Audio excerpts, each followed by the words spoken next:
ایک بھائی اپنی بہن کے خلاف کورٹ میں کیس فائل کرتا ہے کہ یہ بہن میری سگی بہن نہیں ہے، میرے والد نے اس کو اڈاپٹ کیا تھا، لہٰذا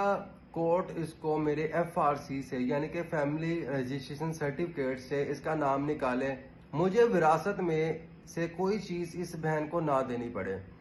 ساتھ ہی ساتھ وہ ڈی این اے کی اپلیکیشن بھی موو کرتا ہے کہ اس بہن کا چونکہ میری والدہ حیات ہیں ان کے ساتھ ڈی این اے بھی کروایا جائے کہ وہ میچ کرتا ہے یا نہیں کرتا۔ اب اس کی یہ درخواست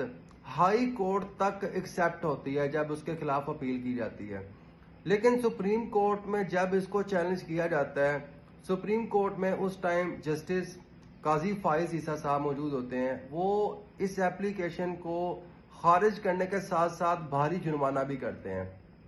اور ساتھ ہی ساتھ لا آف اڈاپشن کے اوپر یعنی کہ جو لے پالک بچے ہوتے ہیں اس کی حد تک وہ کچھ پوائنٹ بھی ڈسکس کرتے ہیں۔ سب سے پہلی چیز، کسی بھی شخص کا ڈی این اے اس کی مرضی کے بغیر نہیں کروایا جا سکتا، کیونکہ کانسٹیٹیوشن آف پاکستان کا آرٹیکل 14 رائٹ آف پرائیویسی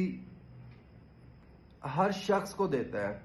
ساتھ ہی ساتھ نادرا کے اندر اس کا برتھ سرٹیفکیٹ، ایف آر سی،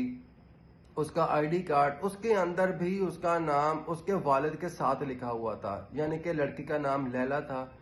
اور والد کا نام عبد القیوم، لیلا عبد القیوم لکھا ہوا تھا۔ تو قانون شہادت آرڈر اس کا آرٹیکل 128 اس کے مطابق بھی پریزمپشن آف ٹروتھ حاصل ہے کہ آپ اس کو چینج نہیں کر سکتے۔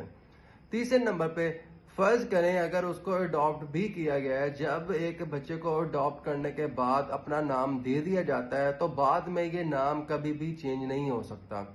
اس ججمنٹ کا ریفرنس ہے P L D 2018 supreme court page number 149 149۔